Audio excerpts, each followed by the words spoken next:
प्रभो हे जग पिता हे जग प्रभो, मुझे अपने नाम का दान दो, तुझे अपने मन में मैं देख लूं, तुझे अपने मन में मैं देख लूं। वह ज्ञान दो, वह ध्यान दो, हे जग पिता हे जग प्रभु, हे जग पिता हे जग प्रभु।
यम नियम आसन प्राणायाम प्रत्याहार धारणा ध्यान समाधयः अष्टौ अंगानि। महर्षि पतंजलि ने योग सूत्रों के अंदर यम नियम आसन प्राणायाम प्रत्याहार धारणा ध्यान और समाधि के रूप में अष्टांग योग का वर्णन किया है। बाह्य जीवन की सुचिता के लिए अहिंसा सत्य अस्तेय ब्रह्मचर्य अपरिग्रह रूप यमों का तथा आंतरिक जीवन की पवित्रता के लिए शौच संतोष तपस्वाध्याय ईश्वर प्रणिधान रूप नियमों का पालन करना बहुत जरूरी है। यम नियमों का पालन करते हुए फिर हम आसन का अभ्यास करें। स्थिर सुखम आसनम, सुखासन में बैठ जाएं, सिद्धासन में बैठ जाएं या पद्मासन में बैठ जाएं। जिस आसन में बैठने में सुविधा हो उस आसन में बैठ करके फिर प्राणायाम का प्रतिदिन अभ्यास करें। प्राणायाम के करने से समस्त शारीरिक रोग दूर होंगे, मानसिक व्याधियों से छुटकारा मिलेगा और हम आत्मस्थ होकर के स्थित प्रज्ञ होकर के अपने ही आत्मा में उस विश्वात्मा को देख पाएंगे, जान पाएंगे, अनुभव कर पाएंगे। तो सबसे पहले बैठे हम सिद्धासन सुखासन या पद्मासन में। बाएं पैर की एड़ी को सीवनी नाड़ी से लगा करके दाहिने पैर की एड़ी को बाएं पैर की एड़ी के ऊपर, पंजा एक दूसरी पिंडली और जंघा के बीच में, दोनों घुटने जमीन पर और दोनों हाथ घुटनों के ऊपर, 3 अंगुलियां खुली हुई और पहली अंगुली और अंगुष्ठ इनके अग्रभाग आपस में मिले हुए, यह ध्यान मुद्रा ज्ञान मुद्रा है। इस ज्ञान मुद्रा या ध्यान मुद्रा में बैठ करके आप प्राणायाम का अभ्यास करें। यदि आपको वात रोग है तो आप वायु मुद्रा में पहली अंगुली को जब अंगुष्ठ के मूल में लगा देते हैं तब वायु मुद्रा हो जाती है। इसमें बैठ करके भी हम प्राणायाम का अभ्यास कर सकते हैं। और सिद्धासन के अतिरिक्त आप पद्मासन में दाहिने पैर को उठा करके बाएं जंघा पर रख देना और बाएं पैर को उठा करके उसके पंजे को दाएं जंघा पर रख देना, और संभव हो कि दोनों पैर की एड़ियां नाभि के दोनों ओर लग जाएं तो यह हो जाता है पद्मासन। इसमें बैठ करके भी प्राणायाम किया जा सकता है। जो सिद्धासन या पद्मासन में न बैठ सकते हो, वे सुखासन में, जिसमें आराम से आप सीधे बैठे हो और मेरुदंड आपका सीधा हो, ऐसे आसन में बैठ करके भी आप प्राणायाम कर सकते हैं। जो व्यक्ति नीचे न बैठ सकते हो, वे कुर्सी पर बैठ करके भी प्राणायाम का अभ्यास कर सकते हैं। और अब करते हैं हम प्राणायाम की प्रक्रिया में सबसे पहले भस्त्रिका प्राणायाम। सांसों को भीतर गहरा भरेंगे और बाहर छोड़ेंगे।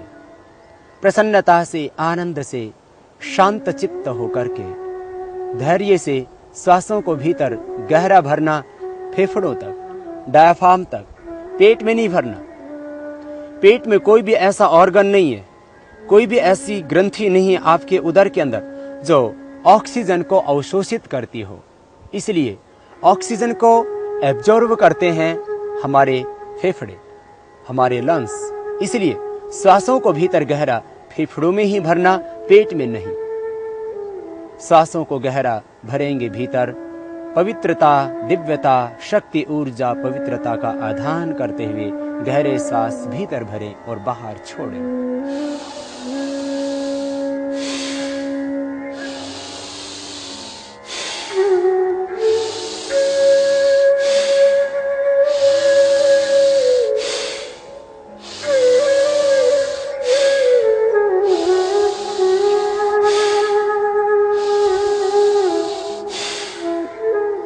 गहरे सांस भर रहे हैं भीतर और छोड़ रहे हैं बाहर। लेने और छोड़ने में एक जैसा दबाव।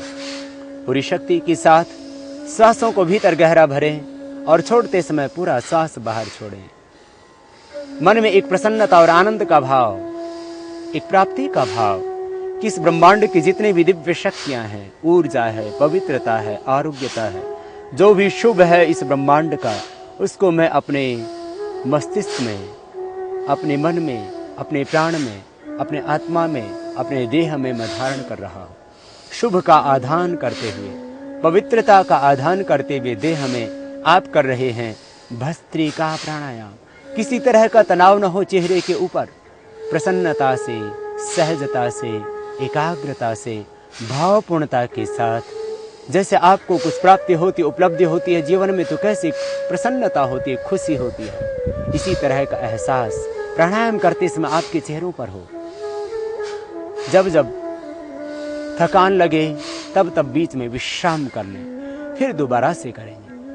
हृदय को स्वस्थ बनाने के लिए, फेफड़ों को स्वस्थ बनाने के लिए, मस्तिष्क संबंधी समस्त व्याधियों से छुटकारा पाने के लिए, जिनको डिप्रेशन की प्रॉब्लम हो, वे भस्त्रिका प्राणायाम करना अवश्य है। जिनको माइग्रेन पेन हो, वे भी भस्त्रिका प्राणायाम अवश्य करना। माइग्रेन पेन, डिप्रेशन की प्रॉब्लम, पार्किंसन का रोग, पैरालिसिस की समस्या से आपको छुटकारा मिलेगा भस्त्रिका प्राणायाम करके। समस्त स्नायु आपके परिपुष्ट होंगे, सबल होंगे भस्त्रिका प्राणायाम से। प्राण, अपान, व्यान, उदान, समान, ये पंचविध प्राण ही चलाते हैं आपके देह को। इस भस्त्रिका प्राणायाम के करने से आपके पंचविध प्राण परिपुष्ट हो रहे हैं, स्वस्थ हो रहे हैं, ऊर्जावान हो रहे हैं। ऐसा विचार करते हुए करें। फिर से एक बार प्रारंभ।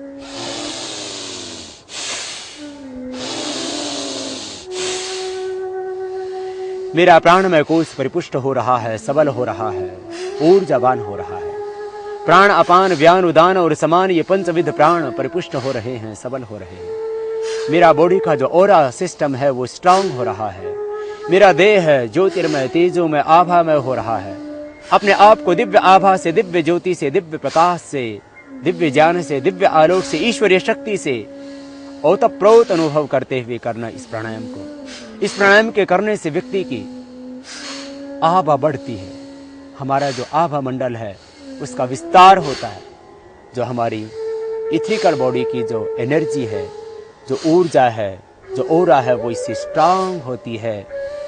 भस्त्रिका प्राणायाम से विश्राम, रुक जाएं, पुनः विश्राम करें। इस तरह से दिव्यता, शक्ति, ऊर्जा और पवित्रता का आधान करते हुए प्रतिदिन 2 मिनट ये भस्त्रिका प्राणायाम करना। 2 मिनट अवश्य ही सभी व्यक्तियों को ये भस्त्रिका प्राणायाम करना चाहिए। फिर आप यदि अधिक अभ्यास करना चाहते हैं तो अधिकतम 5 मिनट करें, इससे ज्यादा न करना, इससे अधिक इस प्राणायाम को नहीं करना चाहिए। न्यूनतम 2 मिनट और अधिकतम 5 मिनट इस प्राणायाम को प्रतिदिन करके आप जटिल रोगों से निवृत्ति पाना और सदा स्वस्थ रहने की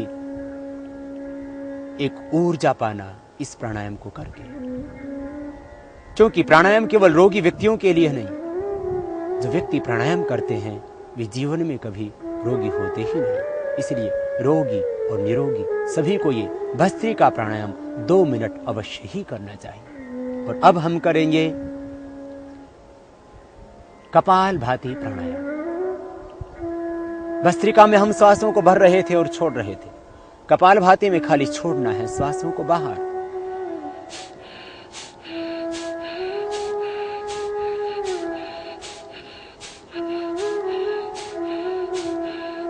श्वासों को बाहर छोड़ रहे हैं।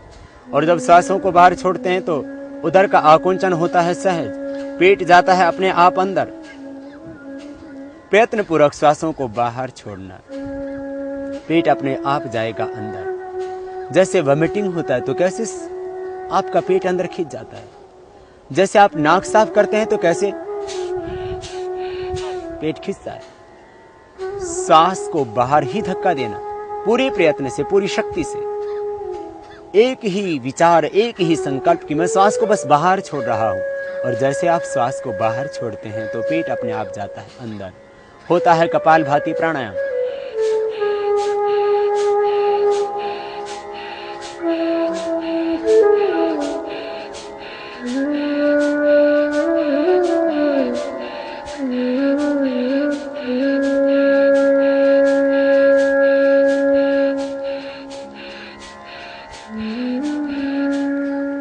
जब थकान लगे तभी रुक जाएं।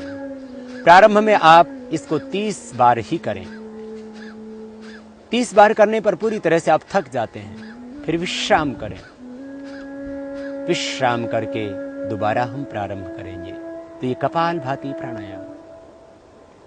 कपाल कहते हैं मस्तिष्क के इस अग्रभाग को और भाति कहते हैं दीप्ति को। इस प्राणायाम के करने से माथे पर एक ओज, तेज, आभा, कांति, ज्योति, लावण्य आ जाता है। ये कपालभाति प्राणायाम विशेष उपयोगी है चेहरे की आभा बढ़ाने के लिए। जो व्यक्ति कपालभाति प्राणायाम करेंगे उनके कपाल पर, उनके ललाट पर एक आभा होगी, एक ज्योति होगी, एक तेज होगा, एक कांति होगी, एक लावण्य होगा। इसलिए अपने शरीर को सुंदर बनाने के लिए, चेहरे को सुंदर बनाने के लिए आपको किसी कॉस्मेटिक लगाने की आवश्यकता नहीं। आप कीजिए कपालभाति प्राणायाम। चेहरे पर होगी एक आभा, चेहरे पर होगा एक तेज। और कपालभाति प्राणायाम के करने से मूलाधार चक्र जागृत हो जाता है। फिर कुंडलिनी जागरण होता है कपालभाति प्राणायाम के करने से। कपालभाति प्राणायाम करते वक्त मूलाधार चक्र में ध्यान करें तो फिर सहज ही कुंडलिनी शक्ति जागृत हो जाती है। हम ऊर्ध्वरेता बन जाते हैं, शक्तियों का ऊर्ध्व रूपांतरण हो जाता है। फिर से करेंगे प्रारंभ कपालभाति प्राणायाम कर।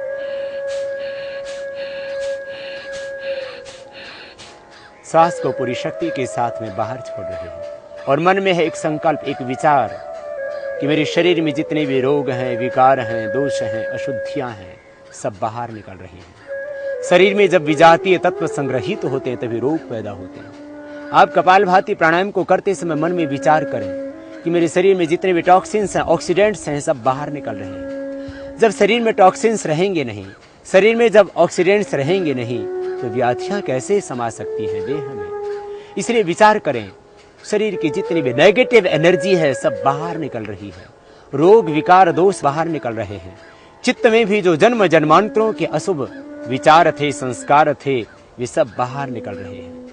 कॉन्शियस, अनकॉन्शियस और सब कॉन्शियस माइंड में जो भी अशुभ था सब बाहर निकल रहा है।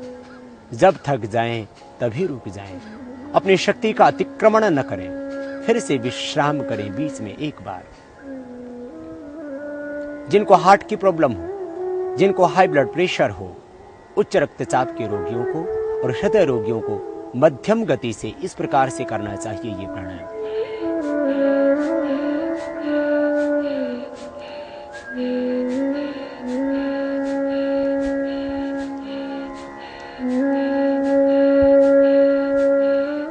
तीव्रता से न करें हृदय रोगी, तीव्रता से न करें उच्च रक्तचाप के रोगी, मध्यम गति से करें। जो कमजोर व्यक्ति उनको भी धीरे धीरे ही ये प्राणायाम करना चाहिए। और जब थक जाएं तभी रुक जाएं। अपने बल का, अपनी शक्ति का अतिक्रमण न करें। यदि मोटापा घटाना है तो इस प्राणायाम को 5 से 10 मिनट कीजिए। धीरे धीरे अभ्यास बढ़ाना। पहले दिन 1 मिनट ही करना, फिर धीरे धीरे 2 मिनट, 3 मिनट, 4 मिनट, 5 मिनट, अधिकतम 10 मिनट करना इस प्राणायाम। न्यूनतम समय है, मिनिमम टाइम है इसका 5 मिनट और मैक्सिमम टाइम है इसका 10 मिनट्स।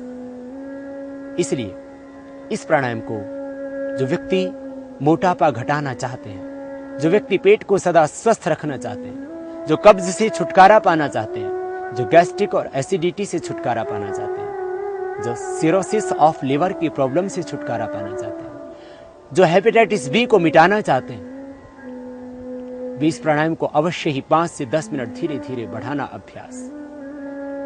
यह प्राणायाम प्रोस्टेट की प्रॉब्लम को पूरी तरह से मिटा देता है।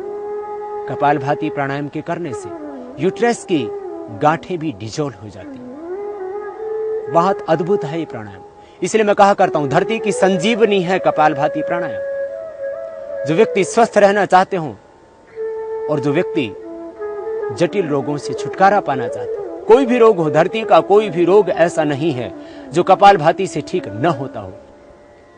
कपालभाति प्राणायाम को करते समय मूलाधार चक्र में ध्यान करना, तो फिर आप पाएंगे कुंडलिनी जागरण का आनंद। मूलाधार चक्र से एक ज्योति, एक आभा, एक प्रकाश पुंज ऊपर उठता हुआ स्वाधिष्ठान, मणिपुर, हृदय, अनहत, विशुद्धि, आज्ञा चक्र का शोधन करता हुआ सहस्रार चक्र तक पहुंचेगा। वो प्रकाश, वो आभा जो ज्योति ऊपर की ओर बढ़ी थी, वो सहस्रार चक्र तक आएगी। सभी चक्रों का शोधन होगा। इसलिए चक्रों के शोधन के लिए, डायबिटीज के रोग के लिए, मोटापे से छुटकारा पाने के लिए, पेट की समस्त समस्याओं को मिटाने के लिए, कोलेस्ट्रॉल और ट्राइग्लिसराइड को कम करने के लिए बहुत ही अद्भुत है ये कपालभाति प्राणायाम। डायबिटीज के लिए, मोटापे के लिए, एलर्जिक प्रॉब्लम्स के लिए, अस्थमा के लिए, साइनोसाइटिस की प्रॉब्लम के लिए, एलर्जी के लिए, जिनको सुबह उठ करके छींके आते हैं उनके लिए, और जिनको स्नोरिंग की प्रॉब्लम है, जिनको खर्राटे आते हैं, उनके लिए भी बहुत जरूरी है ये प्राणायाम। जिन बच्चों का मन नहीं लगता पढ़ाई में, यही बच्चे इस प्राणायाम को करेंगे तो उनका मन इतना एकाग्र हो जाएगा कि फिर पढ़ाई में अपने आप लगेगा। मन की एकाग्रता के लिए बहुत जरूरी है कपालभाति प्राणायाम। कंसंट्रेशन पावर बढ़ती है कपालभाति प्राणायाम से। फिर से करेंगे इस प्राणायाम का प्रारंभ।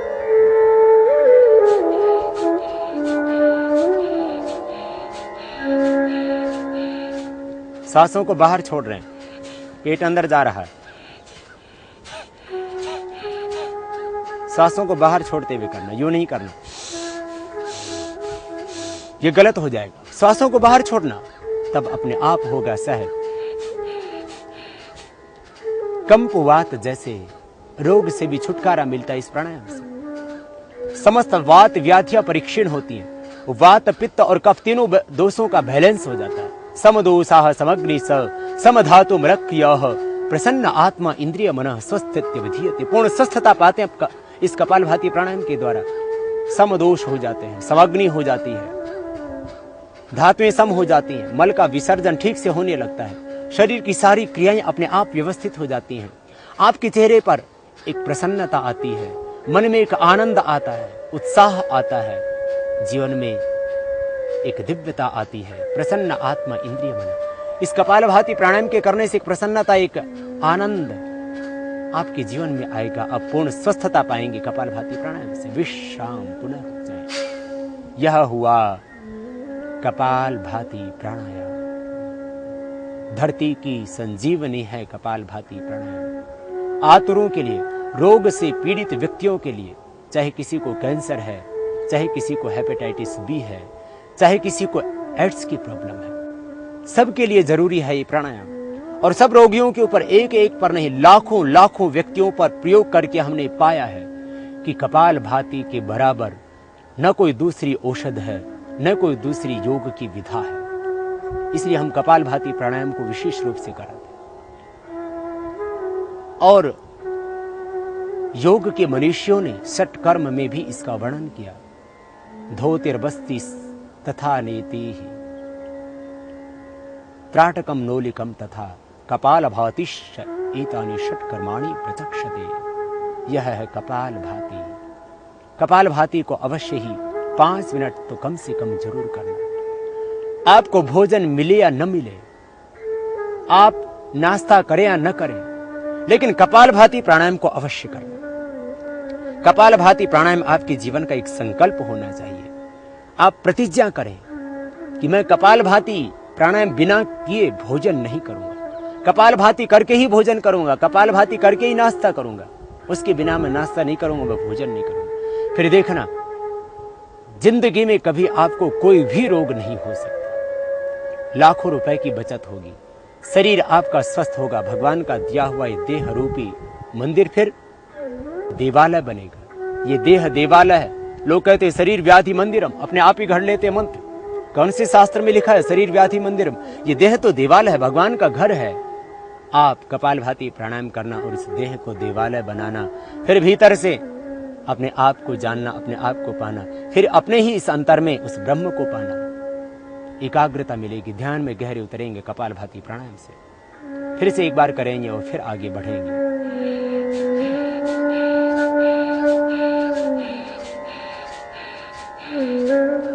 सहजता से करते हैं, श्वास बाहर छोड़ रहे हैं।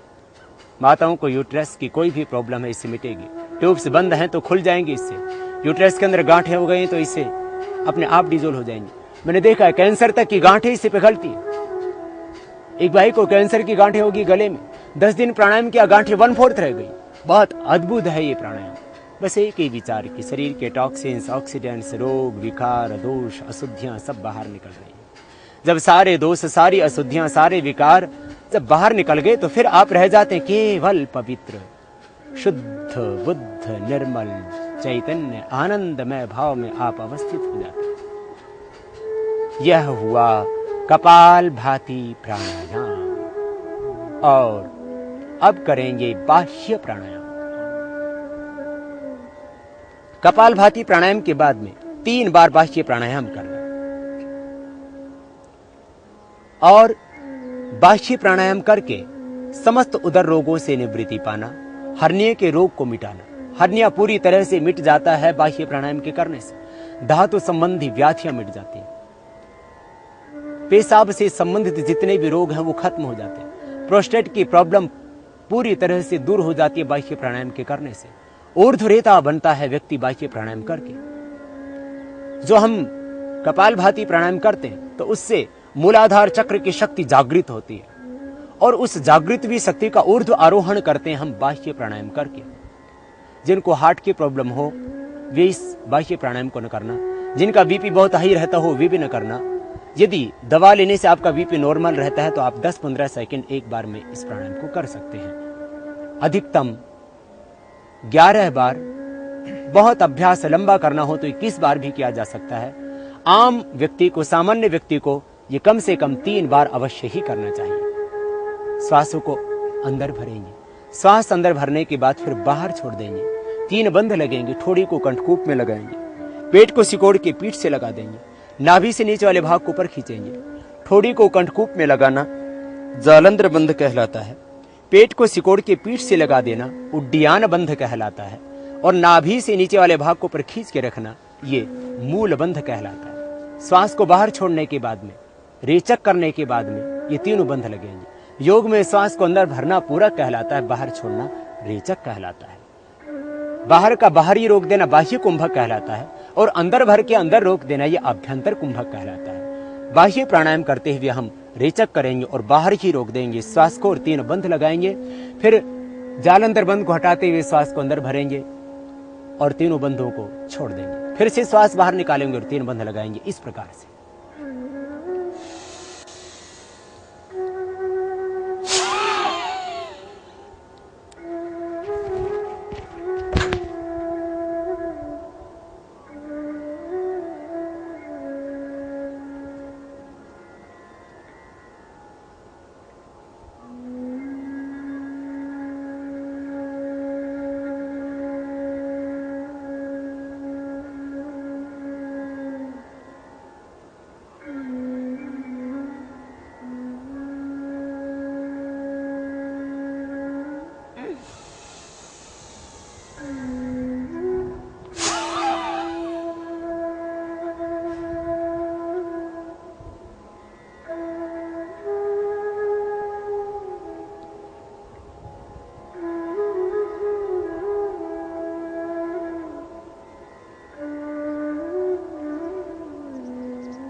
इस तरह से बाह्य प्राणायाम को कम से कम 3 बार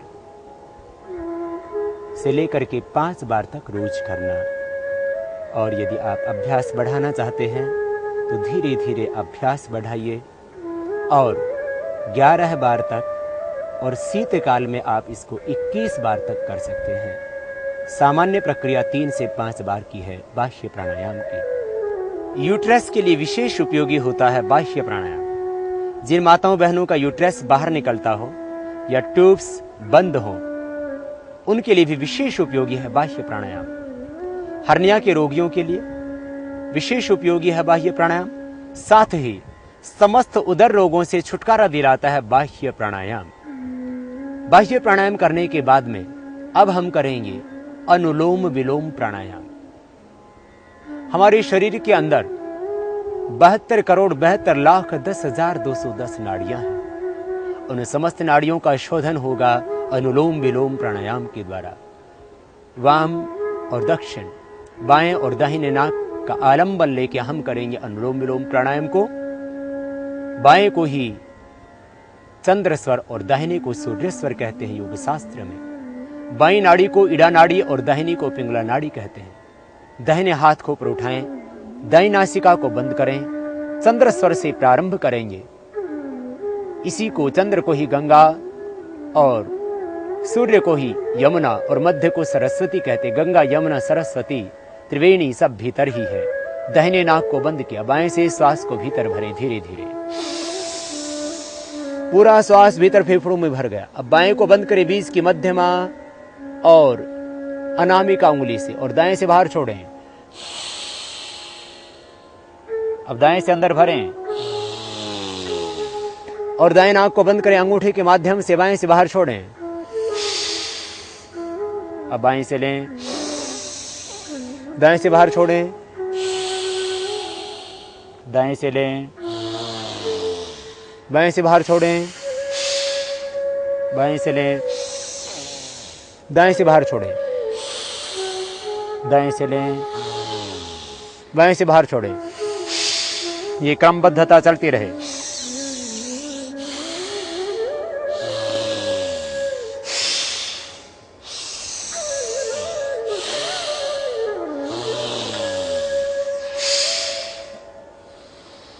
फेफड़ों में ही पूरा श्वास अंदर भरे, भरते रहें गहरा श्वास भीतर। पेट में न भरे, फेफड़े फूलने चाहिए, क्योंकि कोई भी ऐसा ऑर्गन आपके पेट में नहीं है जो ऑक्सीजन को एब्जॉर्ब करता हो। एब्जॉर्ब करते हैं ऑक्सीजन को आपके फेफड़े, इसलिए फेफड़ों में भरना गहरा और छोड़ना भी पूरा लंबा, भरना भी पूरा लंबा। हार्ट की प्रॉब्लम है तो भी करना, हाई बीपी है तो पूरी तरह से ठीक होगा इसी प्राणायाम से। हार्ट के ब्लॉकेज भी इस प्राणायाम से निकलेंगे, लेकिन तीव्रता से न करना, सहज होकर के करना, धैर्य से, प्रसन्नता से, आनंद से, मस्ती से, भावपूर्णता के साथ करना। और श्वासों को लेते और छोड़ते समय मन में ओंकार का ध्यान करना, बीच में विश्राम करें। कुंडली होती अनुलोम विलोम प्राणायाम से। प्राणायाम को करते समय मन में भाव करें, विचार करें, संकल्प करें कि मेरे सभी चक्र जागृत हो रहे हैं, भीतर प्राण की ऊर्जा उद्बुद्ध हो रही है। मन में एक संकल्प निरंतर चलता रहे। मन, प्राण, आत्मा सब कुछ ज्योतिर्मय तेजोमय हिरण्यमय हो रहा है। अष्टचक्रा नवद्वारा देवानाम परयुध्या तस्याम हिरण्यः कोशः स्वर्गो ज्योतिषाप्रिता। भगवान अथर्ववेद में कह रहे हैं, ये देह अष्ट चक्रों 9 द्वारों से युक्त देवों की नगरी पूरी अयोध्या है। इसी के अंदर एक अमृत से भरा हुआ अथाह भंडार है। आओ हम पाएं उस अमृत के खजाने को अनुलोम विलोम प्राणायाम करते वक्त। फिर से लगाएं दाहिनी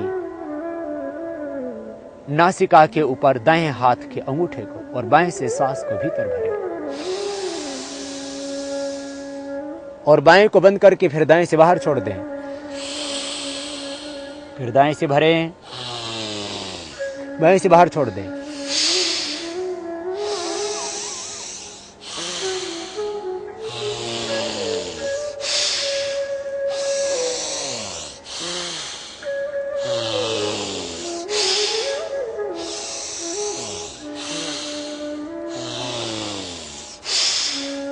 श्वासों के ऊपर एक लयबद्धता, प्राणों के साथ में एक तारतम्यता, प्राण के साथ में भीतर से एक संगीत सा झंकृत होने लगे। सहज होकर के, प्राण के साथ में तन में होकर के करना ये प्राणायाम, और मन में विचार करना इस ब्रह्मांड से ईश्वर ऊर्जा का वर्षण हो रहा है। चारों ओर से ईश्वर का आनंद, ईश्वर की करुणा, ईश्वर की ज्योति, ईश्वरी दिव्य ज्ञान का वर्षण हो रहा है। दिव्य ज्ञान की संप्रेषणाएं हो रही हैं। चारों ओर से ईश्वरी आनंद को, ईश्वरी शांति को, ईश्वरी ज्योति को, ईश्वरी शक्ति को अनुभव करना। शन्नो देवीरभीष्टय आपो भवन्तु पीतये संयो अभिष्यवन्तु। हे प्रभु, आपका आनंद चारों ओर से बरस रहा है। शक्तिपात की दीक्षा में दीक्षित होंगे आप अनुलोम विलोम प्राणायाम करते हुए। विचार करना, भाव रखना, संकल्प रखना ब्राह्मी शक्ति के साथ में जुड़ करके कि मैं ईश्वरी आनंद पा रहा हूं, ईश्वरी शक्ति पा रहा हूं, ईश्वरी ज्ञान का वर्षण हो रहा है। ऐसा विचार करना, विश्राम, सहज होकर के श्वासों पर मन को केंद्रित करके बीच में विश्राम करना। यह अनुलोम विलोम प्राणायाम समस्त वात रोगों से, समस्त कफ रोगों से, समस्त पित्त रोगों से छुटकारा दिलाता है। इसलिए यदि आपको अर्थराइटिस है, रोमेटॉइड अर्थराइटिस है, ऑस्टियो अर्थराइटिस है, आपको कार्टिलेज आपके घिस गए, लिगामेंट्स आपके टेढ़े हो गए, साइनोवियल फ्लूइड आपका जो लिक्विड होता है जोड़ों के अंदर वो कम हो गए, तो ये प्राणायाम करना। इस प्राणायाम के करने से आपका साइनोवियल फ्लूइड जो लिक्विड होता है जोड़ों के अंदर वो अपने आप नियमित मात्रा में आ जाएगा। लिक्विड जो कम हो गया था वो बनने लगेगा। कार्टिलेज जो घिस गए थे दोबारा से बनने लगेंगे। लेगामेंट्स जो टेढ़े हो गए थे वो ठीक हो जाएंगे। हाथों की अंगुलियां जो आपकी विकृत हो गई थी दोबारा से ठीक हो जाएंगी। अर्थराइटिस है तो ये अनुलोम विलोम प्राणायाम करना, कपालभाति और भस्त्रिका भी करना, लेकिन अनुलोम विलोम विशेष लाभप्रद होगा। वेरिकोज वेन्स की प्रॉब्लम है तो भी ये अनुलोम विलोम प्राणायाम करना, वेरिकोज वेन्स की प्रॉब्लम खत्म हो जाएगी। हार्ट के अंदर ब्लॉकेज है तो अनुलोम विलोम प्राणायाम करना। 70-80% ही नहीं, 100% तक जिनको ब्लॉकेज थे उनको ठीक किया हमने अनुलोम विलोम और भ्रामरी आदि प्राणायाम करवा करके। इसलिए हार्ट के ब्लॉकेज के लिए, कोलेस्ट्रॉल को कम करने के लिए, ट्राइग्लिसराइड को कम करने के लिए, इस्नोफिल्स को कम करने के लिए, जितने भी प्रकार की शरीर में टॉक्सिसिटी बढ़ी हुई होती है, ऑक्सीडेंट्स बढ़े हुए होते हैं, उनको नियमित करने के लिए जरूरी होता है अनुलोम विलोम प्राणायाम। इसलिए नियमित रूप से इसको करना और पाना हृदय रोगों से छुटकारा, पाना कोलेस्ट्रॉल से मुक्ति, पाना ट्राइग्लिसराइड से मुक्ति। अपने आप नियमित हो जाएंगे आपके ट्राइग्लिसराइड्स और कोलेस्ट्रॉल। उच्च रक्तचाप हमेशा के लिए फिर सामान्य हो जाएगा। उच्च रक्तचाप का स्थायी उपचार है अनुलोम विलोम प्राणायाम। फिर से करेंगे इसी प्राणायाम को प्रारंभ।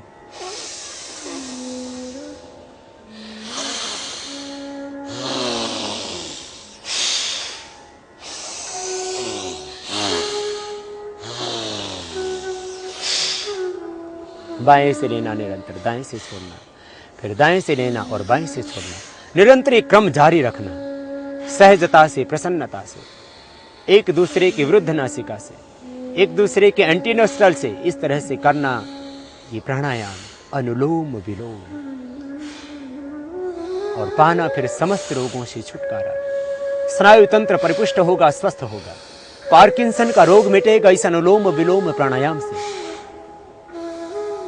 और कंपवात से हमेशा के लिए छुटकारा मिलेगा। डिप्रेशन मिटेगा।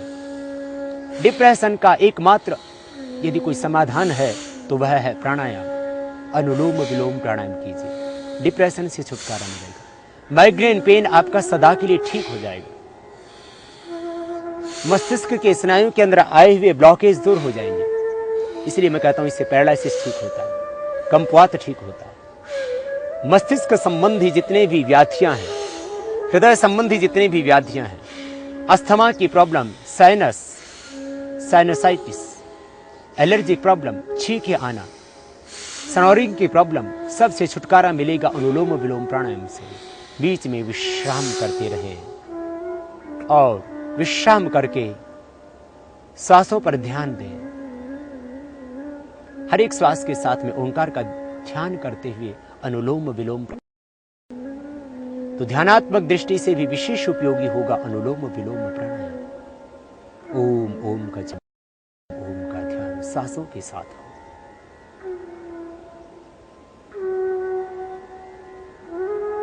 कुंडलिनी शक्ति की जागरण के लिए बहुत जरूरी है अनुलोम विलोम प्राणायाम।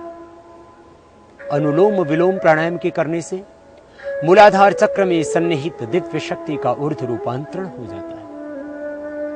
मूलाधार चक्र की शक्ति का ऊर्ध्व रूपांतरण ही है कुंडलिनी जागरण। इसी को योग शास्त्र में ऊर्ध्वरेता होना कहा जाता है। वेदों में स्वयं परमात्मा कहते हैं तुम ऊर्ध्वरेता बनो, प्राणायाम करके मृत्यु पर विजय पाओ। प्राणापानो मृत्युर्मापातम। आओ हम प्राण के ऊपर संयम करके मृत्यु पर भी विजय पाना सीखें। निर्विचार वैशारद्य अध्यात्म प्रसाद महर्षि पतंजलि कहते हैं अनुलोम विलोम प्राणायाम करते हुए आप निर्विचार स्थिति में पहुंच जाते हो, और निर्विचार स्थिति में पहुंच करके भगवान की करुणा, भगवान का आनंद, भगवान का दिव्य ज्ञान आपको मिलता है। ईश्वरी करुणा बरसती है, फिर ईश्वरी शक्ति बरसती है। इसी को शक्तिपात कहते हैं। कुंडलिनी जागरण और शक्तिपात के लिए इसलिए जरूरी है कम से कम 10 मिनट ये प्राणायाम प्रतिदिन करना।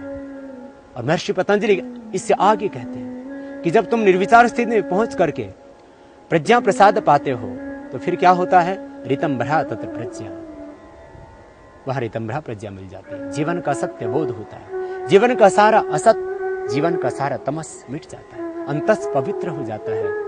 भीतर के सारे दोष, जन्म जन्मांतरों के जो छाए हुए चित्त के अंदर अविद्या के संस्कार सब मिट जाते हैं, और हम पाते हैं अपने सत्य स्वरूप को, और पाते हैं अपने ही भीतर उस विराट ब्रह्म को। फिर से करेंगे एक बार इसी प्राणायाम को और फिर देंगे विराम।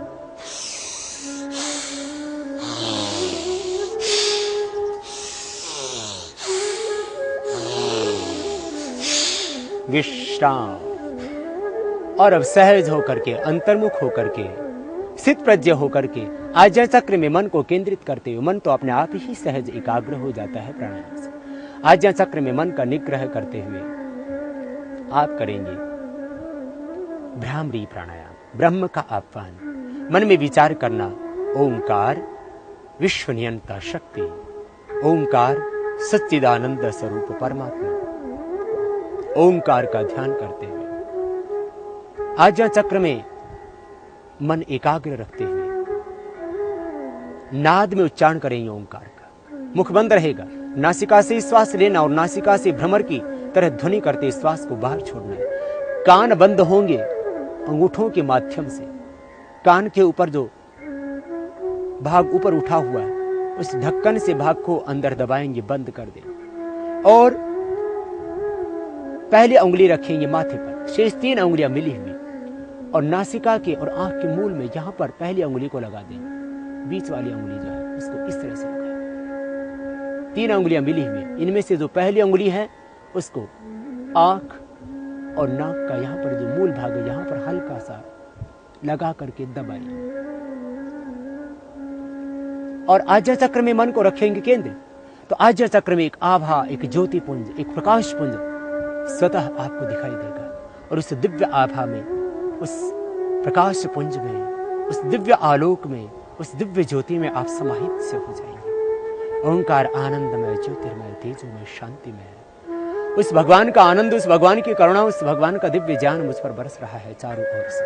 आनंद स्रोत बह रहा है, परम पिता परमेश्वर के अंदर समाहित होकर के करें। ओंकार उस ब्रह्म का सर्वोपरि नाम है। हिमालय के अंदर स्थित उच्च पर्वत कैलाश पर भी स्वयं परमात्मा ने अपना नाम लिखा, ओम इति एकाक्षरम ब्रह्म। ओम ये एकाक्षर ब्रह्म है, गीता में स्वयं भगवान श्री कृष्ण कहते हैं। और सब ऋषिमुनियों ने इसी ओंकार के जप के द्वारा ब्रह्म तत्व को पाया। इसी ओंकार के जप के द्वारा उन्होंने मोक्ष को पाया। आइए हम भी ओंकार का नाद करेंगे, भ्रामरी प्राणायाम करेंगे। दोनों हाथ के अंगूठे कानों पर लगाएं, श्वास को पूरा अंदर भरें,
यह भ्रामरी प्राणायाम तनाव से मुक्ति पाने के लिए, हर तरफ व्यक्ति को तनाव है, चिंता है, भय है, आशंकाएं हैं, अविश्वास है।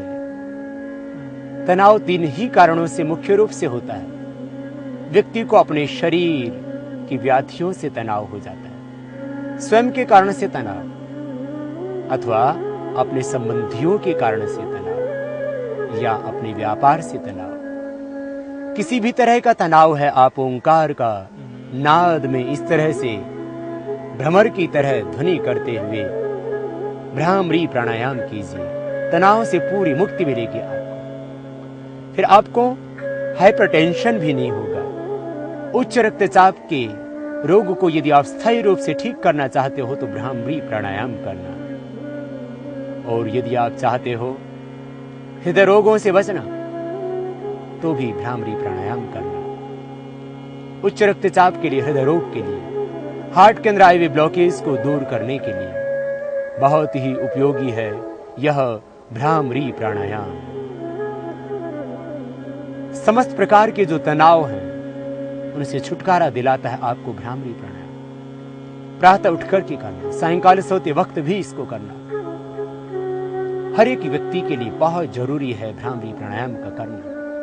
समस्त प्रकार के तनावों से मुक्ति मिलेगी, हृदय रोग से मुक्ति मिलेगी, और जो भी आपके भीतर नेगेटिव एनर्जी है वो इससे पूरी तरह से खत्म हो जाएगी। ओंकार ध्वनि के अंदर जो दिव्य स्पंदन होते हैं उससे आपका मन, प्राण, आत्मा सब कुछ आह्लादित होगा, दिव्य होगा, दिव्य रूपांतरण होगा आपके तन का, मन का, विचार का, भावों का, चित्त का। आप प्रतिदिन भ्रामरी प्राणायाम करके पॉजिटिव एनर्जी पाना, सकारात्मक ऊर्जा पाना, ब्रह्मानंद पाना। भ्रामरी प्राणायाम करने से व्यक्ति के ऊपर शक्तिपात होता है, इसलिए शक्तिपात की दीक्षा से दीक्षित होना चाहते हैं तो भी भ्रामरी प्राणायाम करना। भ्रामरी प्राणायाम के करने से आपको मिलेगा ब्रह्मानंद। जैसे आज हम यहाँ पर गंगा नदी के पवित्र तट पर बैठ करके भ्रामरी प्राणायाम कर रहे हैं, इसी तरह से महर्षि स्वामी दयानंद जी महाराज 18 घंटे बैठ करके ओंकार की उपासना किया करते थे, उद्गीत की उपासना किया करते थे। गौतम, कपिल, कणाद, जैमिनी, विश्वामित्र आदि ऋषि भी इसी तरह से ओंकार के जप के द्वारा ब्रह्म आराधना किया करते थे। भगवान शिव और भगवान श्री कृष्ण और राम ने भी ओंकार के ही जप के द्वारा उस विराट ब्रह्म के स्वरूप को अपने अंतर में धारण कर अवतारी पुरुष की कोटि को प्राप्त किया था। हम भी समस्त दैहिक और मानसिक रोगों से छुटकारा पाने के लिए इस प्राणायाम को प्रतिदिन किया करें। पैरालिसिस के लिए, माइग्रेन पेन के लिए और डिप्रेशन के लिए भी बहुत जरूरी है ये भ्रामरी प्राणायाम। आत्मविश्वास कमजोर पड़ गया है, कंसंट्रेशन नहीं हो पाता किसी भी विषय में, आप करना भ्रामरी प्राणायाम।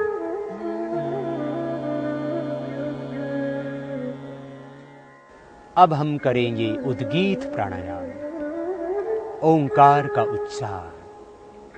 आज्ञा चक्र में ही मन की एकाग्रता बनी रहे। भ्रामरी प्राणायाम के करने से जो एक दिव्य आभा, एक ज्योति पुंज, एक प्रकाश पुंज, एक दिव्य आलोक उत्पन्न हुआ था आज्ञा चक्र में, वहीं पर आज्ञा चक्र में ही मन का निग्रह करते हुए जो ईड़ा, पिंगला और सुषुम्ना का संगम है, गंगा, यमुना, सरस्वती का जो संगम है, त्रिवेणी संगम, इस आज्ञा चक्र में मन का निग्रह रखते हुए ओंकार का उच्चारण करेंगे उद्गीत के रूप में, और आह्वान करेंगे उस विश्व नियंता ब्रह्म का। हम उस अमृत के पुत्र हैं, वयम पुत्रम अदितिर्यो विधर्ता, ममेव अंशो जीवलोके जीवभूतः सनातन। ईश्वर अंश जीव अविनाश। आओ उस ब्रह्म के अंश अपने आप को अनुभव करते हुए उस महान पिता के पुत्र होने का गौरव और स्वाभिमान, आनंद अपने हृदय में रखते हुए ओंकार के साथ में तन्मय हो जाए, भावपूर्णता के साथ में। भीतर एक श्रद्धा, एक तड़फ, एक लगन, एक समर्पण गहरा, एक विरह का भाव कि हे प्रभु भोगों की अग्नि में तपते हुए न जाने कितने जन्म कितने जीवन बीत चुके। अब प्रभु मुझे योगाग्नि में तपाओ, अब प्रभु अपने शरण में ले लो, अब मुझे और दुखी न करो प्रभु, अब तो मोक्ष दे दो, अब तो अपना आनंद दे दो, अब तो अपने अमृतमयी गोद में प्रभु मुझे अवस्थित कर लो। अपने आप को ब्रह्मानंद में अनुभव करते हुए, ये मानते हुए कि मैं उस परमात्मा के आनंदमयी गोद में बैठा हूँ, चारों ओर से ब्रह्म से पूरित हूँ। ब्रह्म इदम अमृतम पुरस्तात्, ब्रह्म पश्चात ब्रह्म दक्षिणतश्च उत्तरेण, अधश्च ऊर्ध्वं च प्रसृतम ब्रह्म इदम विश्वम इदम वरिष्ठम। आओ उस ब्रह्म के साथ में तदाकार होकर के बाहर भीतर दाएं बाएं ऊपर नीचे उसी ब्रह्म की शक्ति और सत्ता का अनुभव करते हुए ओंकार का जाप करें, सांस को गहरा भरते हुए, और पाएं समस्त दैहिक और मानसिक रोगों से छुटकारा, और जोड़ें अपनी चेतना को वैश्विक चेतना से, आत्मा को विश्वात्मा से, अपने आप को जाने और अपने ही भीतर विद्यमान उस ब्रह्म को पहचाने। आत्म साक्षात्कार और प्रभु साक्षात्कार की राह है यह ओंकार का जप। सांस को भीतर गहरा भरेंगे और फिर ओंकार का उच्चारण करेंगे उद्गीत के रूप में। 3 मात्राएं होंगी ओंकार की और अर्ध मात्रा होगी मकार की। ओ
भावपूर्णता के साथ ओंकार का उच्चारण होता रहे। जब इस सृष्टि में कुछ भी नहीं था, शून्य था, तमः आसी तमसा गूढ़मग्रे प्रकेतम सलिलम सर्वमा इदम। जब कुछ भी नहीं था ब्रह्मांड में, उस समय भी केवल एक ओंकार था।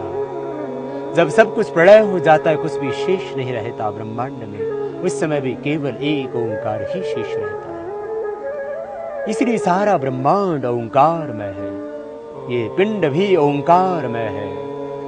आप अपने देह को देखेंगे ऊपर से, इन भ्रुवों की आकृति ओंकारमयी है, नासिकाओं की आकृति ओंकारमयी है, होठों की आकृति भी ओंकारमयी है, ठोड़ी की आकृति भी आप बच्चे की भी देखेंगे तो ओंकारमयी मिलेगी, कानों की आकृति भी ओंकारमयी है, हमारी छाती की आकृति भी ओंकारमयी है,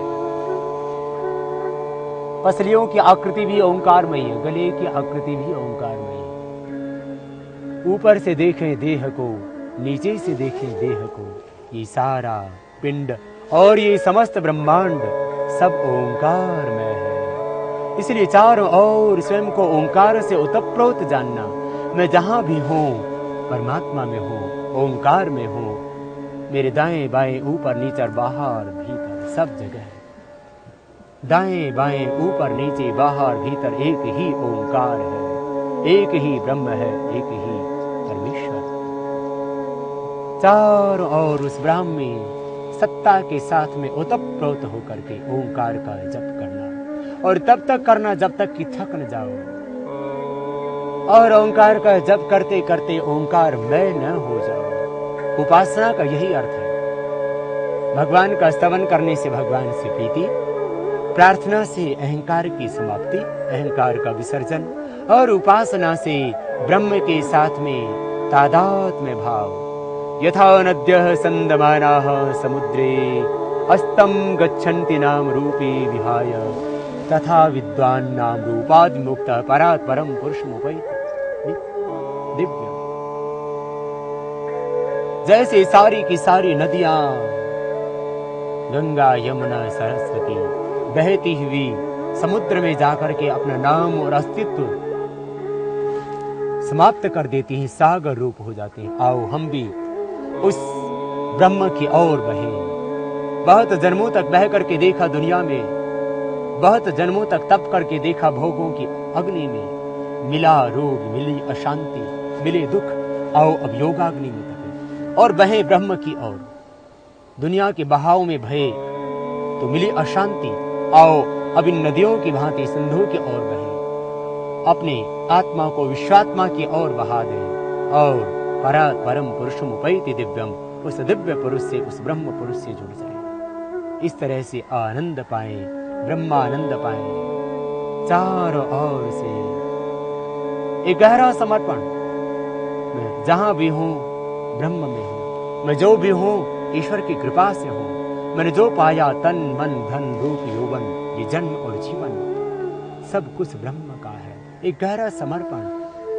और इस तरह से उस ब्राह्मी चेतना के साथ में तदाकार होकर के, उस ब्रह्म के साथ में तन्मय होकर के ओंकार का जाप करना, ओंकार का उच्चारण करना।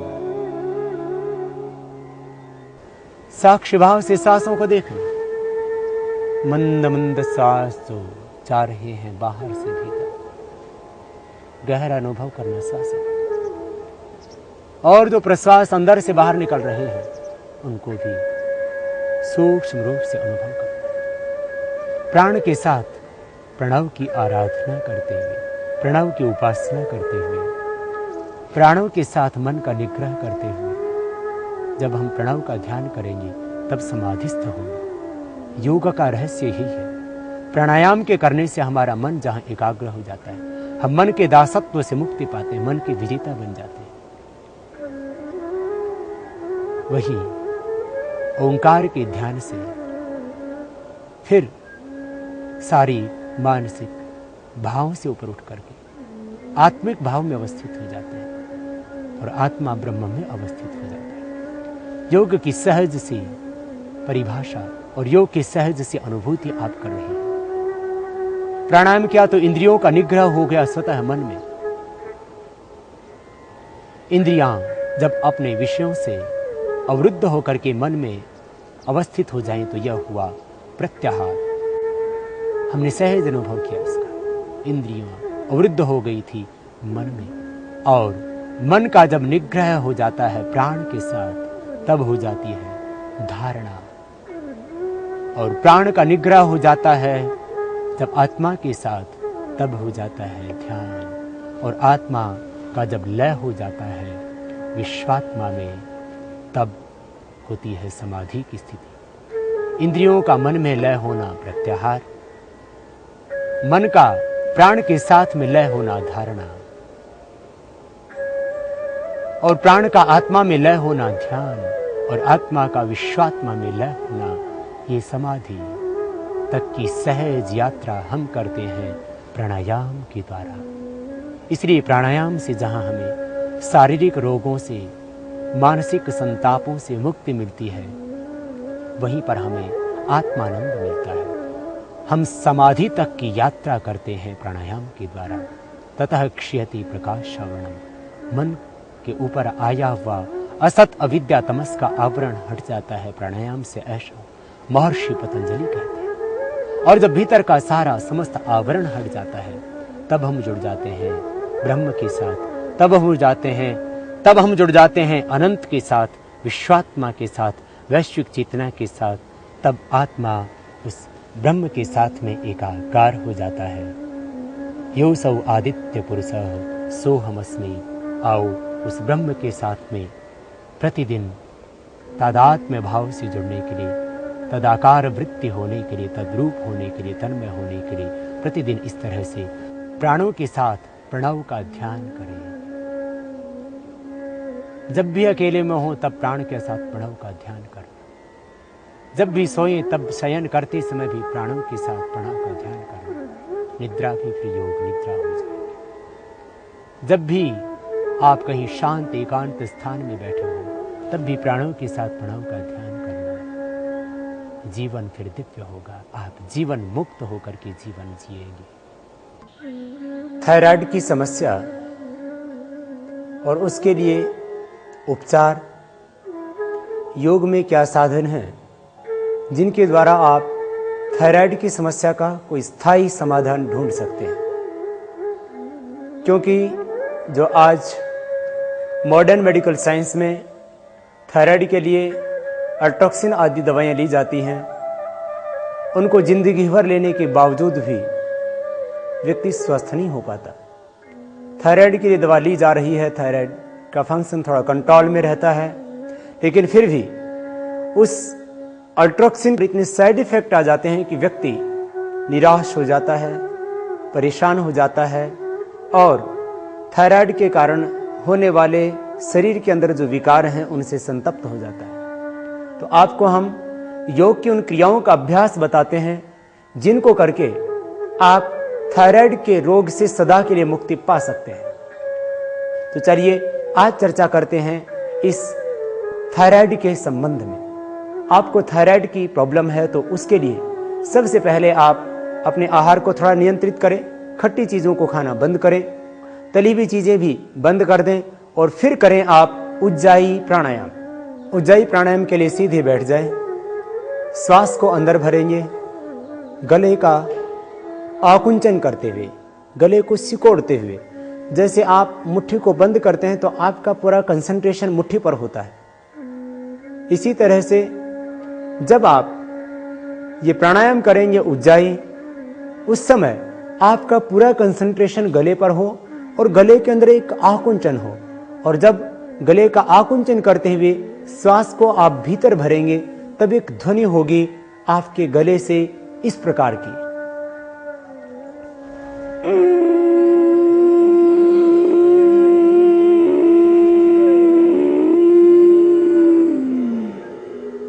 और पूरा श्वास अंदर भरने के बाद थोड़ी देर जालंधर बंध लगा करके श्वास को अंदर ही रोकें। अभ्यंतर प्राणायाम। कुंभक किया। कुंभक करने के बाद में दाहिने हाथ को ऊपर उठाएं, दाहिनी नासिका को बंद करके धीरे धीरे बाएं से श्वास को बाहर छोड़ दें। पुनः एक बार करें, श्वास को भीतर भरेंगे गले का संकोच करते हुए, तो एक ध्वनि होगी। जैसे आप एक छोटी ध्वनि पहले पैदा करें गले से इस प्रकार, और इसी ध्वनि में जब निरंतरता आती है तब होता है यह उज्जाई प्राणायाम इस प्रकार से।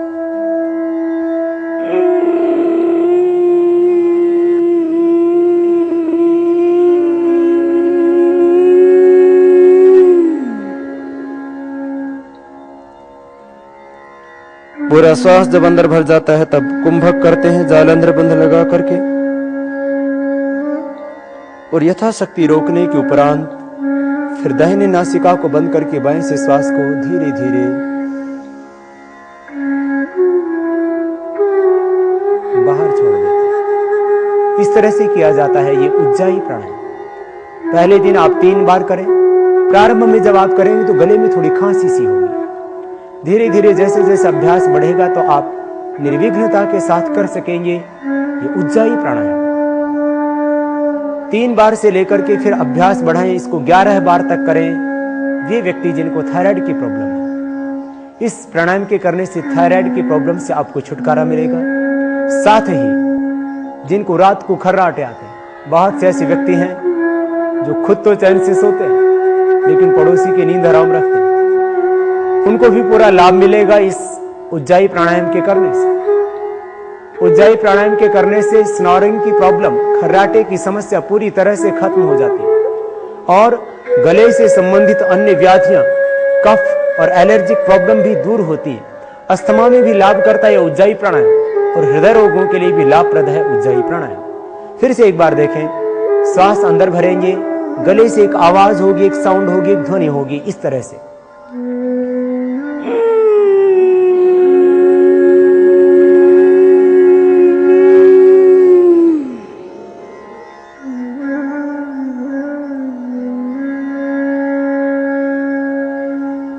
अंदर रोकने के बाद छोड़ते समय दाहिने नासिका को बंद करें, दाहिने हाथ के अंगूठे के माध्यम से और बाएं नासिका से धीरे धीरे श्वास को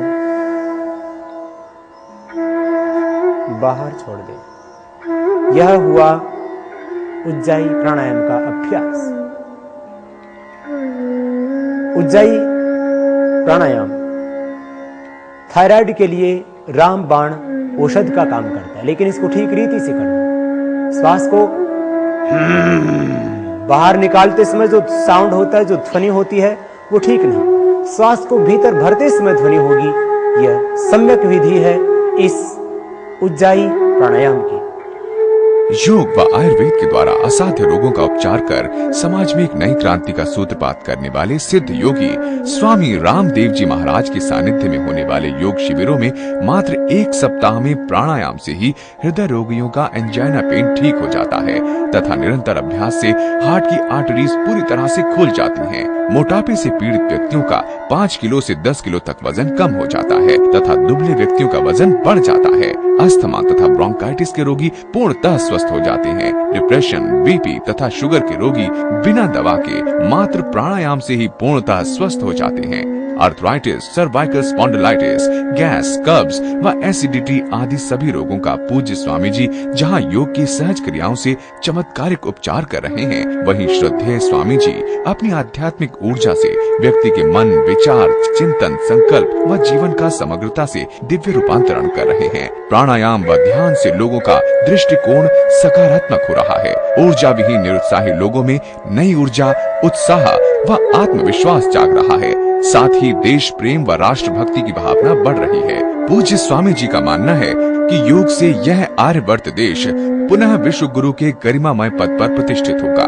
ऋषियों की संस्कृति पुनः लौटेगी और अहिंसा, सत्य, शुचिता, नैतिकता, त्याग एवं विश्व बंधुत्व की भावना जागृत होगी। पूज्य स्वामी जी हरिद्वार की पुण्य भूमि पर नैसर्गिक सौंदर्य एवं आध्यात्मिक ऊर्जा से ओतप्रोत वातावरण में विश्व का विशालतम योग एवं आयुर्वेद संस्थान पतंजलि योग पीठ का निर्माण कर रहे हैं। आत्म कल्याण व विश्व कल्याण की भावना से प्रेरित इस सेवा महायज्ञ में सहयोग करके आप स्वस्थ, समृद्ध एवं विकसित भारत के अभिनव निर्माण में सहभागी बन सकते हैं। पतंजलि योग पीठ के सदस्य बनने व सहयोग करने हेतु आप आश्रम में संपर्क कर सकते हैं।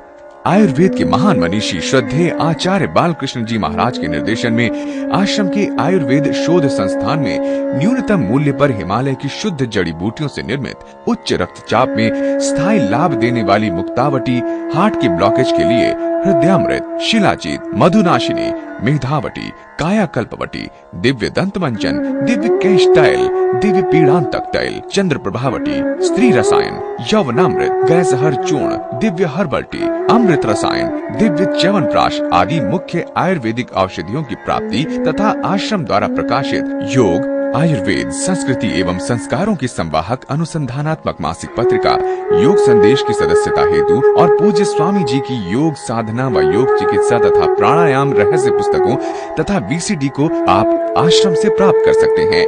आश्रम के सेवा प्रकल्पों में सहयोग करने तथा अन्य समस्त जानकारी हेतु संपर्क करें। दिव्य योग मंदिर ट्रस्ट, कृपालु बाग आश्रम, कनखल, हरिद्वार। पिन 249408।